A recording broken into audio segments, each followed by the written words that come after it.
to the latest edition of Eastern Weekly. We have a great show for you today. I'm Jillian Seach. And I am Laura Fernandez, and here is the news. Someone else is going to get a turn steering this boat.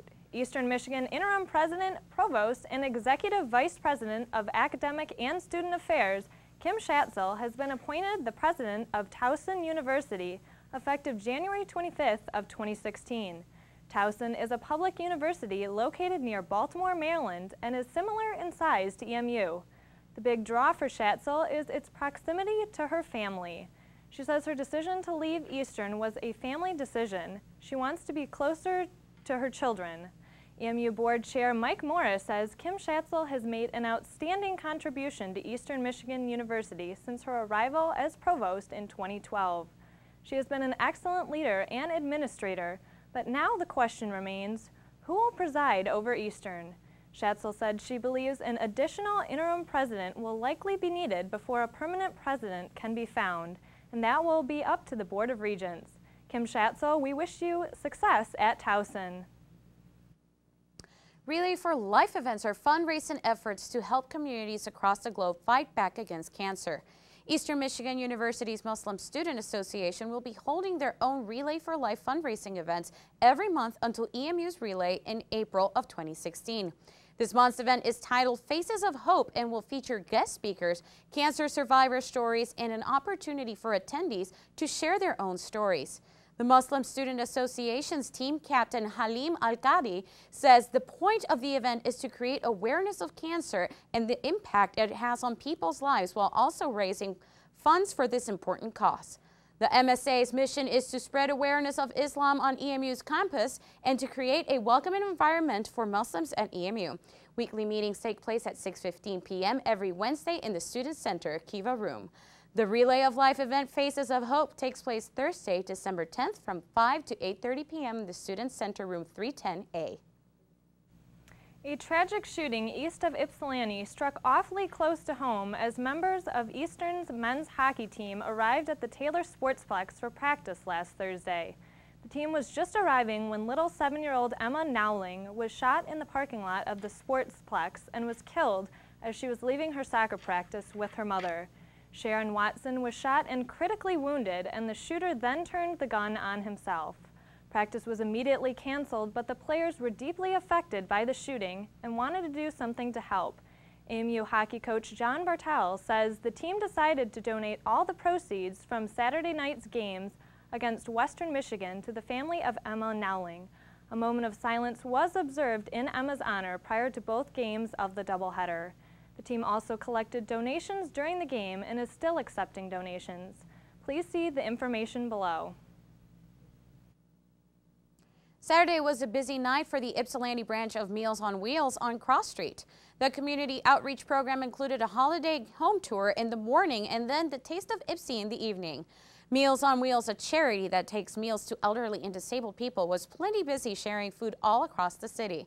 Executive Director of Meals on Wheels, Allison Foreman, says that Eastern Michigan is a wonderful resource for their volunteer-based organization, and there were several sororities working on Saturday. EMU volunteers include work-study students, social work majors, clinical work students, nursing students, and students just wanting to fulfill volunteer work hours. In any given semester, Meals on Wheels receives anywhere from 2,000 to 4,000 hours of service from EMU students. Meals on Wheels has internship opportunities available that allow for students to gain experience working with the government and private entities. While the holidays approaching, they could always use more help. Contact them for more information, and we will be right back. Eastern Michigan's fuzz just got fuzzy. EMU's Department of Public Safety's new canine officer is a 1.5-year-old Belgian Malinois named Nitro. His owner and partner, Bridget Beaufacil, says he is very agile and has lots of energy. Nitro has been trained in explosives detection, tracking, building searches, and taking down a fleeing or resisting suspect. The department acquired the canine officer for the sake of efficiency. A building search that would take 3 hours for a human officer only takes Nitro 20 minutes. Expect to see this 4-legged police force addition on the beat for a while. A police dog's career is typically 8 to 9 years. If Nitro's presence is a success, DPS might add more dogs to their troops in the future. Every year, the United Way of Washtenaw County hosts its very own season campaign exclusively for Eastern Michigan University. This unique promotion gives us a chance to give back to the Ypsilanti community. The United Way is deeply vested in the Ypsi area by funding food gatherers that further donate items for Swoop's Food Pantry located in Marshall Hall. EMU student and United Way campaign assistant Brielle Ringer says this is a wonderful opportunity for Eastern to connect with and support the broader community of Washtenaw County. Now's the time, folks. It's never been so easy. Make a donation. Here are the 3 easy ways to donate for EMU faculty and students. You can log into your eMitch account and click on the United Way logo, or you can email your phone number to one of the addresses listed below, and you will be contacted about a pledge. Or even easier, text EMU UW to 4144. Do your part, Eagles. Tax deduction. One of Eastern Echo's true assets is receiving some well-deserved accolades. Sports editor of EMU's student newspaper, Andrew Masharka, has been selected to receive one of the Michigan Press Association Foundation's Community Journalism Scholarships. A junior here at Eastern, Masharka is one of a handful of journalists from around the state to be honored by the MPA Foundation. The $1,000 scholarship seeks to help young journalists pay for school expenses as they move toward careers in locally based journalism. Masharka is the 6th Echo staff member to be awarded this scholarship. Previous winners include our own Al Willman, co-host of E-Weekly's sports segment, Pick 6. Executive Director of Media Relations Jeff Larkham says Andrew is a double verbal and visual threat in that he shoots great photographs and writes very well. Masharka attributes his success to the guidance provided by Director of Student Media Kevin Devine, as well as past Echo sports editors. Congratulations, Andrew. Our very own EMU professor of German, Dr. Margret Ziegler, has won the 2015 American Association of the Teachers of German Award. This inaugural award is sponsored by the Austrian Cultural Forum of New York and the Consulate General of Switzerland. Ziegler was recognized for her excellence in teaching of the language and cultures of Austria. Beginning her career at EMU back in 1999, Ziegler is known for her innovative teaching techniques and study abroad programs, including the intensive German summer program offered through EMU. She is also a chief organizer of Michigan's German American Day for high school students, which is held on campus every year. Ziegler also served as president of the Michigan World Language Association in 2005 and 2006 and was instrumental in leading the legislative initiative for a 2-year world language high school graduation requirement. Her dedication to her profession and her students is exemplary. Gut gemacht, Frau Dr. Ziegler. News. In this age of technology, news is everywhere. We access it from home, at work, at school, or just about anywhere else a smartphone can access a signal. In fact, chances are you're viewing this very newscast from a mobile device. But what news sites do you access? With so many online sources available, are audiences finding what they need or what they want? Field reporter Kate Lebeds explored the patterns of news consumption and participation. Have a look. Hello everyone, I'm Caitlin Lebez reporting with Eastern Weekly. Now, as we live in a generation where technology continues to grow, digital news consumption also grows.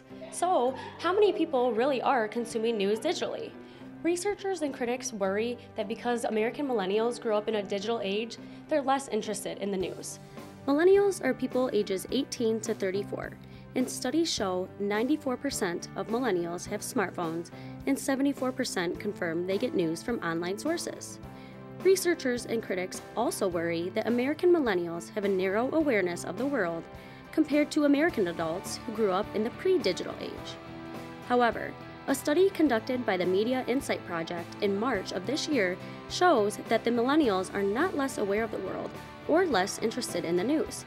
They just consume news in different ways than previous generations. I don't think they're less interested in the news. I think that the issue that I'm concerned about is that they know a lot of stuff, but they don't know what's happening next door. So the way they consume news is they're getting it from a lot of sources, like maybe aggregating sites. And so they're getting a lot of content, but is it the content, are they reinforcing, getting news that maybe reinforces what they already know, or that topics they're already interested in, where the algorithms are sending them things, oh, you're interested in bombings, I'll send you all the bombing stories. So that's my concern. I think they get a lot of information, but are they getting the right information? The study found that 69% of millennials get their news daily, 85% say keeping up with the news is somewhat important to them, and 40% pay for at least one digital news subscription. The data from this study suggests that millennials' awareness of news is not narrowing, but widening. They pay attention to news they'd otherwise ignore because their friends are sharing those stories on social media, and that social media is exposing them to more news than they initially sought. Data also shows that Facebook is where 88% of millennials get their news from, and more than half of them do so daily. Well, how would you suggest that people pay attention to news more? Oh, read the local news, listen to local news, even local TV news, local radio, whatever, so that you know what's happening in your town and make sense of it. But also check multiple sources. I think what's really important is that young people or any people are aware of what's going on in their immediate surroundings. It's nice to have a global view, but it's also important to know what's going on in your very own backyard. Do you think that people like ages 18 to 34, critics usually say that they seem to be less interested in news? How would you say those people are about news? I'm 37. I've always been interested in news, so I don't know. Probably true about the 18-year-olds, I guess, especially during the busy parts of the school year, I could see. But yeah, I want to know what's happening. What kind of news do you think most people do consume then? I think entertainment news, because that's the kind of news that I can look in, because you want to know how the stars are living, what is going on in their lives. So those kind of news are something that I think around that age group people do watch, even me. Social media and mobile devices both play major roles in assessing the news consumption of millennials. And although this causes initial concern for critics, studies show that they are still consuming and interested in the news. I'm Caitlin LeBez with Eastern Weekly. We'll take it back to the studio. After a quick break, Eastern Weekly will be back with Dominique Bird and your Eagle Sports Update. Stay tuned.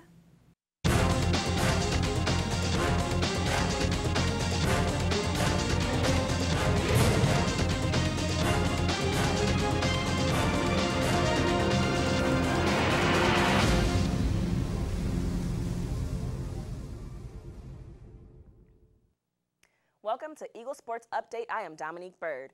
If you haven't been following the Eagles men's basketball team this season, let me sum it up for you in 2 words: James Thompson. Yes, the freshman center for the Eagles has been lighting it up on the court, grabbing his 4th straight double-double last Saturday against Penn State. Unfortunately, the rest of the team could not follow suit as they fell to the Nittany Lions 70-81. The Eagles had trouble holding on to the ball throughout the first half, committing 6 unforced turnovers. The second half proved to be even tougher for Eastern after they committed back-to-back turnovers within the first minute. But it was Thompson who sparked the opposing crowds in the second half. As Penn State freshman guard Isaiah Washington went up for a layup, Thompson caught a piece of him and knocked him to the ground. Fans roared in anger until Thompson was assessed a technical foul. The Eagles traveled to number 22 Louisville Saturday to take on the Cardinals. The Eastern Michigan wrestling squad completely dominated their MAC conference opener against the University of Buffalo this past Sunday, winning 30-3. Redshirt freshman Dakota Juarez put the Eagles up early after he pulled out an 11-3 major decision. Nationally ranked junior redshirt Anthony Abro struggled against sophomore James Benjamin in the 194 weight category. The contest came down to the wire, but Abro would win 4-3. Head coach David Bolliard told the Echo after the match, "We excel at defending legs, leg attacks, and being able to wrestle hard on top. For us to be national champions, we have to be great at those positions." The Eagles head down to Indiana to compete in the Indiana Duels against Manchester University and the undefeated Indiana Hoosiers on Sunday, December 13th. The Eastern Michigan women's basketball team defeated Harvard University by a score of 85-81, being led by star guard Shea Sweeney, who put up 31 points on the board against the Crimson in Cambridge, Massachusetts on Tuesday evening. Sweeney and Phyllis Webb, who scored 18 points, led the Eagles past the Crimson in a comeback victory after a slow start put the Eagles behind 41-36 at halftime. After the half, the Eagles posted 2 20-plus point quarters to streak past the Ivy League school. Sweeney exploded for 11 points in the third quarter after an Eagles timeout in the third, resulting in a 15-0 run. The third quarter was key for the Eagles' comeback, but an even better fourth quarter helped Eastern Michigan towards the victory. Eastern Michigan will try and carry its momentum to West Branch, New Jersey for a meeting with Monmouth University on December 10th. Next up, a new episode of Pick 6 with your host, Al Wilman. Enjoy.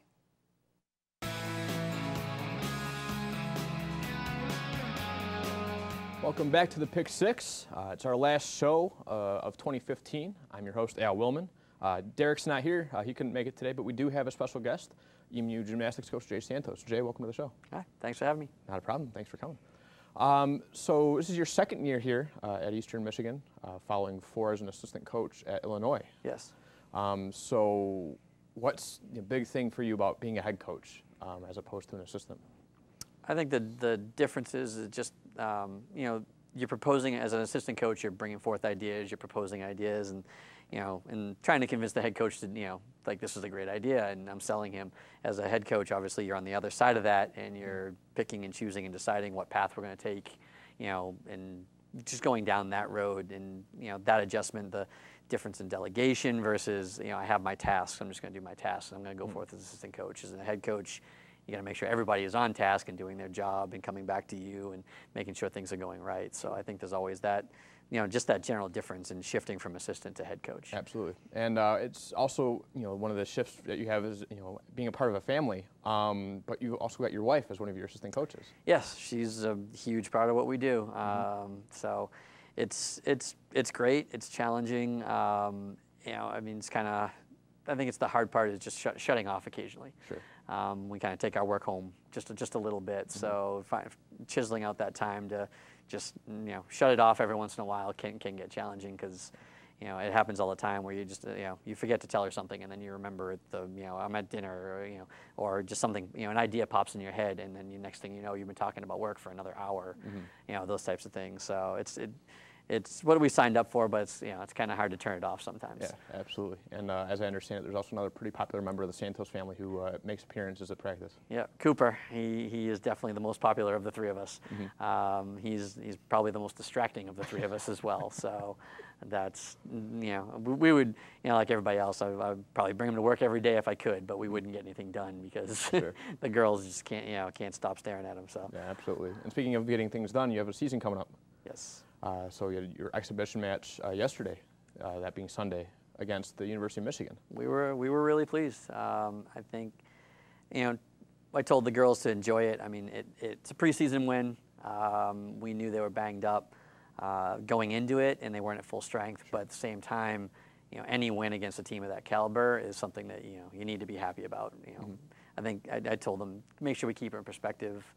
They weren't at full strength, and I'm sure when we see them in about another month and a half, 2 months, it might be a different scenario of what they look like. But the flip side of that is we did a good job. We put ourselves in a position to score well. While they were making mistakes, we weren't. Okay. And that's where we came out with that win. So I think that's what we're taking from it. We definitely need some execution. We need to really work, get back in the gym, work hard on some stuff like that if we're going to accomplish what we need to this year. But at this time of the year, being December, being a little early in preseason, it felt really good to go out and hit as many routines as we did and do a good job. Absolutely. And who would you say your gymnast to watch this year? I think we've got a couple. Katie Conrad, a couple sophomores right now are doing a great job. Katie Conrad, Kendall Valentin are doing really well and are in position to compete multiple events. We've got a couple, Natalie Gervais, freshman, Sierra Gresham. It looks like she's got some really powerful tumbling, big vault, big floor. So I think that'll turn some eyes from some people as well. Absolutely. And as a team that's kind of I've noticed do pretty well on the floor the last couple of years. Is that something you're looking to continue? I hope so. That's actually right now depth-wise, it's one of our weaker events at the moment. Like everything else, we're trying to work on it and improve it. But it's just the way it turned out this year. It's probably not as deep as we'd like it to be. Sure. Beam and bars right now are probably looking a little stronger in the gym at the moment. Okay. So we'll see if we can't get floor to catch up and be where we want it to be like the other events. Yep. And I know you also had yesterday an athlete go first time doing all around. Katie Conrad, she did. Yep. She did a great job. She really handled it well. It's hard. One of the hard things about that is just kind of managing, your energy and everything. You're gonna. It's a long day and it's hard. So She handled it well. She was very within herself, and just looked very comfortable and normal, and didn't have that outlying event. She just kind of did her job, just went along, and just hit 4 nice solid events for us. Very good. I know you've got a pretty short home season with only 4 meets. So talk about what that's going to be for your team. It's always exciting. The first event's January 30th. It's actually kind of a good event. It's going to be a Beauty and the Beast is what they call it. So it's basically a wrestling match and gymnastics meet going on simultaneously. Oh, wow. So everything's out on the floor. They're just doing their thing. We're doing our thing, and everything's just going straight through. Usually lots of energy, lots of noise. It's pretty fun. We've done a couple of them at other universities. Okay. And then we've got two meets with Central at home. And Western Michigan, so a couple of MAC opponents. Well, it's going to be a pretty good looking year, it sounds like. We're running out of time. So thanks, Jay, for coming on the show. And thanks to you guys for watching this semester.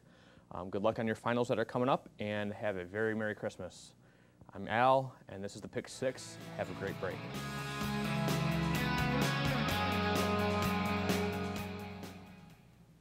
That will do it for sports. For more, go to easternecho.com or emueagles.com. Back to you, Jillian.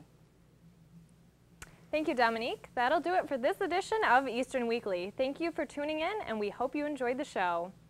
And for more ETV, head over to YouTube and search ETV at EMU. See you after the new year, Ypsilanti.